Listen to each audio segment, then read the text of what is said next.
నమస్కారం గురుగారు. ఓం శ్రీమాత్రే నమః. గురుగారు, విశేషంగా మరి ఫిబ్రవరి మాసంలో ధనుసు రాశి వారికి ఎలా ఉండబోతుంది అంటారు? ఎలాంటి జాగ్రత్తలు తీసుకోవచ్చు అంటారు? ముఖ్యంగా చూసుకుంటే పంచగ్రహ కూటమి ఏర్పడుతుందన్నారు కాబట్టి వీళ్ళకి దీని ప్రభావం ఎలా ఉంటుంది? అలాగే ఈ మాసంలో విశేషంగా శివరాత్రి కూడా వస్తుంది. సో ముఖ్యంగా ఇవన్నీ కలిసి వీళ్ళకి ఎలా ఉంటుందంటారు? ఎలాంటి జాగ్రత్తలు తీసుకోవచ్చు అంటారు ఈ ధనుసు రాశి? ధనుస్సు రాశి వారికి ఈ పంచగ్రహ కూటమి కన్నా మహానుభావుడు అర్ధాష్టమ శని ప్రాబల్యం ఆల్రెడీ అనుభవిస్తూనే ఉన్నారు. అర్ధాష్టమ శని అంటే ఏలినాడు శని వినే ఉంటారు, అష్టమ శని వినే ఉంటారు. అర్ధాష్టమ శని కూడా ఒక ముళ్ళు లాంటిది, ఈత ముళ్ళు లాంటిది, విషపు ముళ్ళు లాంటిది. గుర్చుకుంటే తీసేయాలి వెంటనే. కానీ ఈయన 2.5 సంవత్సరాలు ఉంటారు. ఈ పంచగ్రహ కూడా ఒక నెల ఉంటుంది, కొన్ని రోజులు ఉంటే వెళ్ళిపోతూ ఉంటుంది, కొన్ని రోజులే ఉంటుంది. మరి శని భగవానుడు కాబట్టి అర్ధాష్టమ శని ప్రాబల్యము ధనుస్సు రాశి వారికి కొంచెం ఎక్కువగా ప్రభావితం అవుతోంది. ఈ జనవరి 20 ఆల్రెడీ జనవరి 20 తర్వాత ప్రారంభం అయిపోయింది. సొంత నక్షత్రంలోకి వచ్చి ఎప్పటి నుంచో ఉన్నాడు, ఇప్పుడు సొంత నక్షత్రంలోకి వస్తున్నాడు. ఆయన సొంత నక్షత్రంలో ఉంటే ఆయనకు బలం ఎక్కువ, ఇంకెక్కువ ప్రభావం చూపిస్తుంది. అంటే ఎట్లా ఉంటుందంటే అమ్మ, వీళ్ళకి వాహనం ఉంటుంది, వాహనంలో పెట్రోలు డీజిలు ఏదో ఒకటి పోయించాలిగా, విపరీతంగా పోయిస్తూనే ఉంటారు. అది మింగేస్తూ ఉంటుంది ఆ వెహికల్. ప్రయాణాలు వీళ్ళకి అనకూడదు, కానీ పని పాట లేదనుకుంటారు కొంతమంది. ఎప్పుడు అక్కడికి పోవాలి, ఇక్కడికి పోవాలి, ఈ దూర ప్రాంతం, భక్తి అంతా వీళ్ళకే ఉందనుకుంటారు. అక్కడ భక్తి కాదు, అవసరం లేనిదంతా పోతుంది వీళ్ళకి. డబ్బంతా కూడా ఆ వెహికల్స్కి పోతూ ఉంటుంది. అట్లాగే కొంతమంది ఇల్లు కట్టుకోవడానికి ముందుకు అడిగేస్తారు ప్రయత్నపూర్వకంగా. ఇప్పటి వరకు ఏదో కొంతవరకన్నా సహాయ సహకారాలు అందే ఉంటాయి వీళ్ళకి. ఇప్పుడు ఓన్గా డబ్బు ఖర్చు అవుతూనే ఉంటుంది. వీళ్ళు 10 రూపాయలు అనుకుంటారు ఇల్లు కట్టుకోవడానికి, ఒక స్థలం శంకుస్థాపనకి రెడీ అయిపోతారు. అక్కడి నుంచి వాళ్ళకి చాలా చాలా ఇబ్బందులు ప్రారంభమవుతుంటాయి. అంటే ఆర్థికంగా బాగా నష్టపోతారు. అది మనుషుల ద్వారా కావచ్చు, అంటే గృహ నిర్మాణాదుల విషయంలో కొంచెం ధన వ్యయం ఖర్చు అవుతుంది. సహాయ సహకారాలు అందిస్తాము అన్నటువంటి వాళ్ళు, వీళ్ళ ఇంట్లో పెద్దవాళ్ళు కావచ్చు, వేరే వాళ్ళు కావచ్చు, సమయానికి హ్యాండ్ ఇస్తారు. దాని ద్వారా కొంతమందికి గృహ కట్టడాలు ఆగిపోయిన వాళ్ళు, కొంతమంది ఏదో రియల్ ఎస్టేట్కి సంబంధించిన దాంట్లో ఏ భూమో కొనడానికి వీరు లోన్లు కడుతూ ఉంటారు, ఈఎంఐలు అంటాం కదా, ఉన్నట్టుండి ఆపేయాల్సిన పరిస్థితి వస్తుంది. ఒక్కోసారి అమ్మేస్తే ఎంత వస్తుంది అనుకుంటారు, కొంతమంది దాన్ని క్యాష్ చేసుకోవడానికి అవతల వ్యక్తులు వీరికి నష్టపోయేటటువంటి పరిస్థితి తీసుకొస్తారు. అంటే వీళ్ళు ఆల్రెడీ 20 రూపాయలు కట్టుంటారు, వీరేం చేస్తారు, మేము 15 రూపాయలు ఇస్తాము మాకు రాసేసేయండి అంటారు. అట్లా కూడా భూపరంగా కొన్ని నష్టాలు వీరికి కనబడుతున్నాయి. వాహనాల పరంగా నష్టము, కొంతమంది వీళ్ళకు వాహనాలని కూడా చోరత్వం చేసే పరిస్థితి ఉంటుంది. ధనుస్సు రాశి వారికి ఎక్కడో పెడతారు, ఏ కీయో మర్చిపోతారు, వెళ్ళిపోతుంది. దాని ద్వారా పోలీస్ స్టేషన్కి వెళ్ళటము, అటు తిరగటము ఇటు తిరగటము చేయాల్సి వస్తుంది. కొంతమంది ఉద్దండులు ఉంటారు, దీంట్లో వీరే దొంగతనం చేస్తారు, తీసుకెళ్ళి కారాగృహంలో పడేస్తారు. అట్లా కూడా ఉంటాయి కొంతమందికి. ఇట్లా వాహనాల పరంగా, ముఖ్యంగా తల్లి యొక్క ఆరోగ్యరీత్యా కూడా వీరికి ఆర్థికంగా నష్టం. తల్లిని హాస్పిటల్కి తీసుకువెళ్ళటము, తీసుకురావటము, ఆ ప్రయాణాల రీత్యా ఇందాక మనం అనుకున్నట్టుగా అట్లా కూడా తల్లి యొక్క అనారోగ్య రీత్యా హాస్పిటల్కి తీసుకెళ్ళినప్పుడు ఈ బండ్ల పరంగా ఖర్చు ఉంటుందిగా, ట్రావెలింగ్స్ ఇట్లా ఉంటుంది. విద్యార్థులకి విద్య యందు ఆసక్తి తగ్గుతుంది. వీళ్ళ ఆలోచనలో మేము ఉన్నతమైన చదువులు చదువుతాం, అక్కడ ఉంటుంది, ఇక్కడ ఏడవరా అని వీళ్ళు అంటారు, మేము అక్కడ ఏడుస్తామని వీళ్ళు అంటారు. తీరా చూస్తే ఎక్కడ ఏడవరు వీళ్ళు.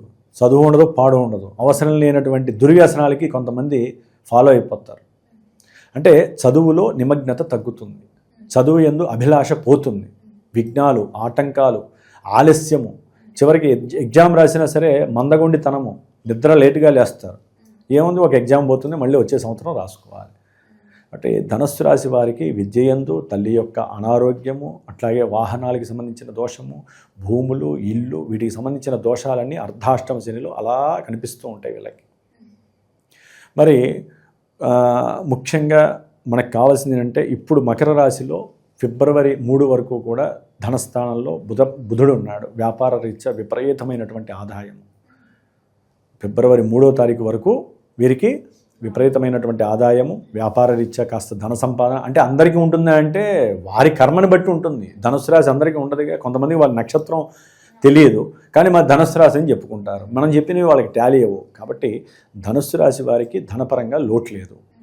ఏదైనా అప్పులున్నా తీర్చాలనే కోరికతో ఎక్కువగా కష్టపడే తత్వం ఉంటుంది. అవసరమైతే భార్య తరపు బంధువుల దగ్గర కానివ్వండి, లేకపోతే స్నేహితుల దగ్గర కానివ్వండి, ఒక ₹10 అప్పు అయినా సరే తీసుకొని తీర్చడానికి సిద్ధంగా ఉండటము. లేకపోతే చేసే వృత్తి ఉద్యోగాలలో, అంటే కొంతమంది జ్యువెలరీ షాపుల్లో చేస్తారు, కొంతమంది ఫైనాన్స్ ఆర్బీఐలో చేసే వాళ్ళు ఉంటారు, ఫైనాన్స్ రంగానికి సంబంధించిన వ్యాపారస్తుల దగ్గర చేసే వీళ్ళందరికీ కూడా చక్కటి ఆర్థిక ప్రమోషన్స్ లభిస్తాయి ఫిబ్రవరి 6 వరకు శుక్రగ్రహం వలన. ఈ బుధ శుక్రులు ఇద్దరు కూడా ఫిబ్రవరి 3 తర్వాత 6 తర్వాత 3వ స్థానంలో రాహుతో కలుస్తారు. ముందు ఈ మహానుభావులు వెళ్ళి కలుస్తారు ఆయనతో. అక్కడ వ్యాపారంలో వీరు అనుకున్నటువంటి సంకల్ప సిద్ధి నెరవేరదు. వ్యాపారంలో భాగస్వాముల మధ్య అవసరం లేనటువంటి వాళ్ళు అనుకునేది ఒకటి అనుకోని ఆల్రెడీ రంగంలోకి దిగుతారు, కానీ ఇప్పుడు ఈ గ్రహస్థితి వలన ఒకరి మీద ఒకరికి కొంత అనుమానాలు ప్రారంభమవుతాయి. దాని ద్వారా ఒకరి మాటలో ఒకరికి ఏదో తేడా కనిపిస్తుంది వ్యాపార రంగంలో. వ్యాపారం అనే కాదు, భార్యాభర్తల మధ్య కూడా సమస్య అట్లాగే వస్తుంది. వచ్చి ఆ మాటల్లో వైవిధ్యం వలన మాట కాస్త వేరే వికటింపు అవుతుంది, గొడవలు అయ్యే అవకాశం ఉంటుంది. దాంట్లో ఎవరో ఒకరు మధ్యవర్తులు దూరుతారు. ఒక రకంగా వాళ్ళని పనికొచ్చే వాళ్ళు ఎవరు ఉండరు, వాళ్ళు వచ్చి దాన్ని ఇంకొంచెం ఎక్కువ చేస్తారు, వీళ్ళకేదో లాభం జరుగుతున్నట్టుగా. ఇట్లా బుధరాహుల యొక్క సమ్మేళనము, శుక్రరాహుల యొక్క సమ్మేళనం.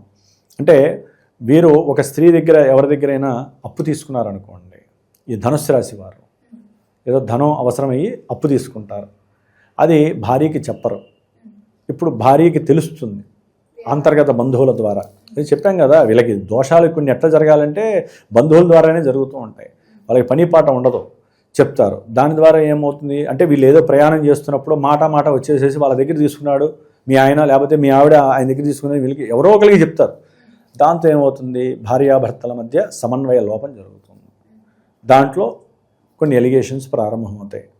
ఈ శుక్రుడు ఇక్కడ 3వ స్థానంలో ఉండటం వలన ప్రయాణాల లాభం కలుగుతుంది, లేకపోతే సంకల్ప సిద్ధి కలుగుతుంది, అనుకోగానే అప్పులు ముడతాయి, ఇవన్నీ జరుగుతాయి. కానీ రాహుతో కలిసినటువంటి ఈ శుక్రగ్రహము, బుధుడితో కలిసినటువంటి ఈ 3 గ్రహాలు కలవడం ద్వారా 30 రకాలు 300 రకాల పరిస్థితులు ఎదురవుతూ ఉంటాయి. వీటిల్లో మనం కొన్నే చెప్పుకోగలం, అన్నీ చెప్పుకోలేము. ఇన్ని రకాలుగా జరుగుతూ ఫిబ్రవరి 12, 13 తర్వాత సూర్యగ్రహం ఈ యొక్క రాశిలోకి వస్తుంది. దాని ద్వారా చక్కటి లాభం కలుగుతుంది వీళ్ళకి. అంటే సంకల్ప బలం, వీరు సోల్ ఎనర్జీ ఏదైతే పనిచేస్తుందో అది రెట్టింపు పరిస్థితి వీరికి ఎదురవుతుంది.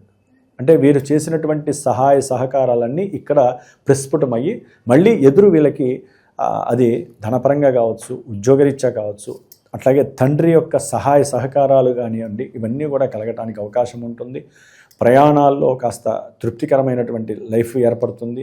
వీరు గవర్నమెంట్లో పనిచేసేటటువంటి వాళ్ళ కింద వాళ్ళకి ఏదైనా సహాయ సహకారాలు చేసి కీర్తి ప్రతిష్టలు మన్ననలు పొందే అవకాశం ఉంటుంది. అట్లాగే నేత్ర సంబంధిత దోషాలు ఉన్నటువంటి వాళ్ళకి ఏదైనా కొంత ఆపరేషన్స్ ఫిబ్రవరి 23 తర్వాత ఆపరేషన్స్ జరిగి అవి సక్సెస్ అయ్యే పరిస్థితులు కొంతమందికి కలిగే అవకాశం ఉంటుంది. ఆర్థికంగా ఉన్నటువంటి బర్డెన్స్ నుంచి కొంత బయటపడే అవకాశము, పిల్లల యొక్క సంతానం ద్వారా ధనుస్సు రాశి వారికి కొంత ఆర్థిక సహాయ సహకారాలు ఈ ఫిబ్రవరి 23 తర్వాత పంచగ్రహ కూటమి అనేటటువంటిది ఈ ధనుస్సు రాశి వారికి అత్యంత యోగప్రదము. అటు గురుబలము, పంచగ్రహ కూటమి కొన్ని రోజులు, ఆ కొన్ని రోజు ఫలితం చాలండి. మనం ఇంత ముద్ద తింటే కూడా రోజుల్లో ఉండగలుగుతాం కదా. అట్లాగే వీళ్ళు కొన్ని రోజులు ఉన్నా కూడా దీని యొక్క ఎఫెక్షను ఆ టైంలో వచ్చేటటువంటి అవకాశాలన్నీ కూడా వీరికి చాలా చక్కటి అనుకూలతలు కలుగు చేస్తున్నాయి. మంచి ఉద్యోగ లాభాన్వేషణ కలుగుతుంది. ఉద్యోగం పోయినటువంటి వాళ్ళకు కూడా సంకల్ప సిద్ధితో వీరికి ఉన్నటువంటి ధైర్యము, మనోఅభీష్టము, పట్టుదల ఇవన్నీ కూడా వ్యాపార వృద్ధిని కలుగు చేస్తే, సిస్టమ్ని ఆపరేట్ చేస్తాయి. కాబట్టి రవి కుజుల యొక్క రాహు యొక్క ఫలితం వలన వీరు కొంతమంది మెడిసిన్కి సంబంధించిన వాళ్ళు ఉంటారు. అంటే దానికి సంబంధించిన ఔషధాలు తయారు చేసేవాళ్ళు, కెమికల్స్కి సంబంధించిన తయారీ చేసేవాళ్ళు, వీళ్ళందరికీ కూడా కొంత అనుకూలమైనటువంటి పరిస్థితులు కనిపిస్తున్నాయి. ముఖ్యంగా వీరు అర్ధాష్టమ శని దోష పరిహారార్థమై శనికి జపం చేసుకోవటం, లేకపోతే ఫిబ్రవరి మాసంలో వచ్చేటటువంటి మహాశివరాత్రి రోజున శివుణ్ణి వీరు గనక ఆ రోజల్లా ఏదో ఒక ఓం నమ శివాయనో లేకపోతే శివలింగం మృత్తికాలింగాన్ని తయారు చేసుకొని ఇంట్లో పెట్టుకొని చక్కగా నువ్వుల నూనెతో స్వామివారికి శివాష్టోత్రాన్ని కానీ లేకపోతే శనీశ్వరుడికి సంబంధించిన స్తోత్రాన్ని కానీ అనుకుంటూ కాస్త పొద్దున సాయంత్రం చేసుకున్నా, లేకపోతే సాయంకాల సంధ్యా సమయంలో శివాలయంలో ఏదైనా శివాలయంలో అభిషేకం చేయించుకున్నా కూడా అర్ధాష్టమ శని దోషం పోతుంది.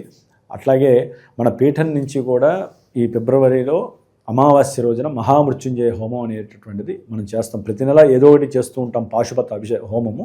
ఈసారి ఈ యొక్క పంచగ్రహ కూటమి వలన ముఖ్యంగా ఈ అర్ధాష్టమ శని కూడా ఉంది కాబట్టి మహామృత్యుంజయ పాశుపత హోమం చేయటం ద్వారా వీరికి ఉన్నటువంటి ఇందాక మనం చెప్పుకున్న కొన్ని నెగిటివ్ ఎఫెక్ట్స్ అన్నీ పోవటానికి ఇది చాలా ఉపయోగపడుతుందమ్మా. కాబట్టి ఇంట్రెస్ట్ ఉన్నవాళ్ళు, ఆసక్తి ఉన్నవాళ్ళు చక్కగా సహకరించి వాళ్ళు కూడా మనసులో సంకల్పించుకుంటే కొంత ఉపశమనం కలగటానికి అవకాశాలు ఉన్నాయి.